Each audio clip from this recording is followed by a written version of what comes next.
À quand, à quand les Alliés feront une victoire? Quand est-ce qu'ils pourront arrêter les forces russes? Ça se passe au nord-ouest de l'Ukraine. Oui, quelque part au niveau d'Advika. Advika qui a été, vous savez, Advika, la ville qui a été libérée par l'armée rouge et qui est sous le contrôle de cette même armée rouge aujourd'hui. Et alors, c'est une nouvelle localité. Après, celle, je crois bien hier ou avant-hier d'ailleurs, de Ochiritine. Ochiritine, vous avez vu les médias occidentaux faire de la propagande autour. Oh non, en fait, il y a eu de l'incompréhension, c'est la rotation qui n'a pas marché, la 47e brigade formée par les Américains, elle était épuisée parce qu'il y a une année, elle était là, c'est cette formation qui possédait les chars Abrams et les blindés américains, et puis la 115e brigade qui devait remplacer la 47e, 115e n'a pas compris les ordres donnés par le commandement, voilà, donc la 47e a reçu l'ordre de quitter, sachant très bien que la 115e, bon. Écoutez, moi j'ai dit, écoutez, la défaite c'est la défaite, s'il vous plaît. Ne cherchez pas à m'adouiller les gens, ne cherchez pas à brouiller les gens, il faut pas remplir nos oreilles avec du mensonge.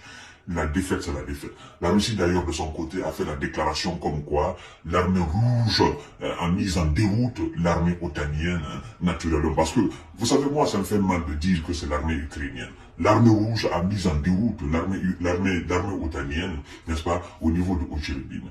Cette fois-ci, c'est une nouvelle localité encore capturée, libérée par l'armée rouge. Mesdames et messieurs, vous savez, moi je vous ai dit que je ne vais pas vous donner de fausses informations. Non. Ça ne fait pas partie de mes prérogatives. Mon objectif, c'est de vous informer. Mon objectif, c'est de ramener la paix dans ce pays-là. Mon objectif est que les belligérants et les pseudo-co-belligérants, parce qu'en réalité, il n'y a pas de co-belligérants, ce sont des belligérants. Ils sont tous belligérants dans l'affaire-là. Chers dames, chers messieurs, chères demoiselles, partagez la vidéo, abonnez-vous massivement sur, naturellement, ma page Facebook, mais aussi ma page YouTube. Vous comprenez, parce que nous sommes sur les différentes plateformes. Nous sommes sur YouTube, nous sommes sur Facebook, nous sommes sur TikTok. Vous comprenez? Donc, abonnez-vous massivement sur ces pages-là. C'est très important. La Russie revendique la prise d'un nouveau village. Un nouveau village, mesdames et messieurs. La Russie a revendiqué dimanche la capture d'un nouveau village sur le front Est. Voilà, le front Est. Et la localité s'appelle Novobakhmutivka. Voilà, Novobakhmutivka.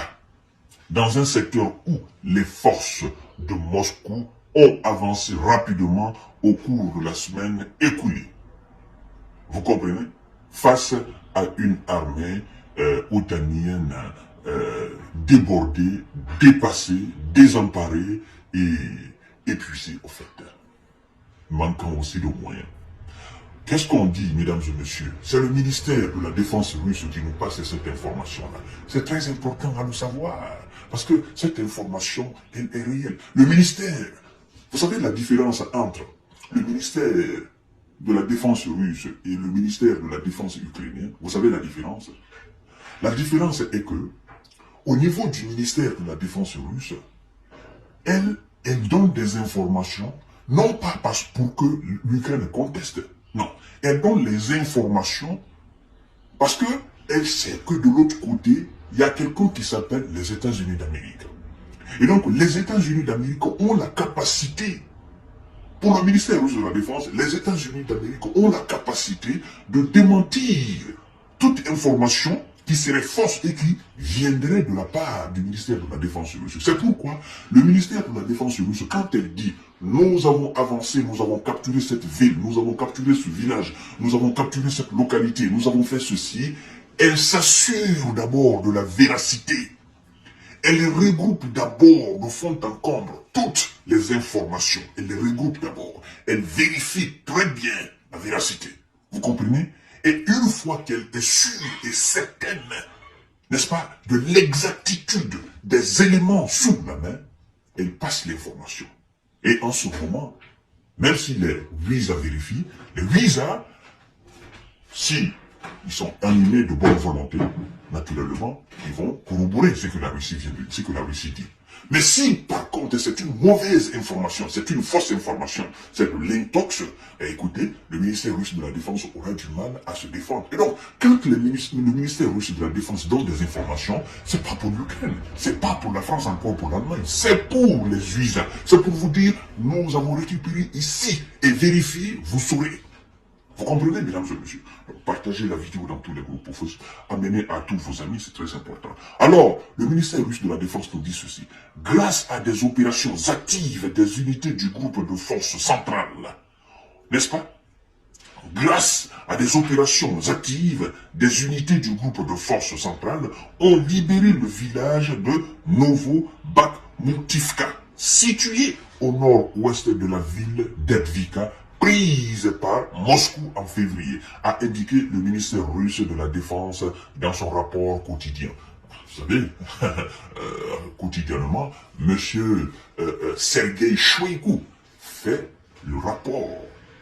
Le rapport, c'est que l'armée otanienne a perdu sur le terrain, là où ils sont, leur avancement, le progrès et le nombre de chars qui ont été détruits, le nombre de véhicules blindés ennemis qui ont été détruits, et puis la situation géographique du terrain.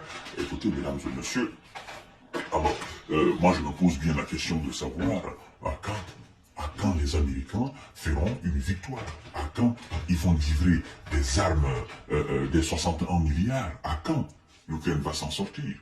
Et pendant ce temps, la Russie, elle progresse inexorablement, elle progresse sans arrêt, elle progresse d'une façon fulgurante. Et c'est ce qui est effrayant dans l'affaire, en fait. Parce que malgré toute la propagande, autour, n'est-ce pas, de ces 61 milliards, la Russie, ça ne l'a pas ébranlé. Et tout simplement, tout ce que vous allez envoyer brûleront sur le terrain. Et nous n'allons faire aucune forme de pitié en la matière. Parce que nous avons compris dorénavant que votre soi-disant, pour parler, en réalité, c'est pas sur la sincérité, c'est sur la duperie, c'est sur le mensonge. Avec le bras droit, vous parlez de négociation, et avec le bras gauche, vous continuez d'armer l'Ukraine. Mais puisque nous ne sommes pas dupes, et puisque nous ne sommes pas des faiblards, puisque nous ne sommes pas des fuyards, nous avançons sur le terrain. C'est vous qui voyez maintenant si vous devez déposer les armes ou bien si vous allez continuer à nous combattre. Mais de toutes les façons, nous ne faisons pas de propagande. Alors, mesdames et messieurs, je comprends mieux maintenant pourquoi le président ukrainien Volodymyr Zelensky a crié avant-hier, non, il nous faut des missiles, des systèmes antimissiles, il nous faut des systèmes antimissiles, il nous faut, nous avons vu ce qui s'est passé en Israël, nous avons compris que le monde occidental peut arrêter tous les missiles russes, mais pourquoi ne pas faire le même en Ukraine? Lui, il oublie.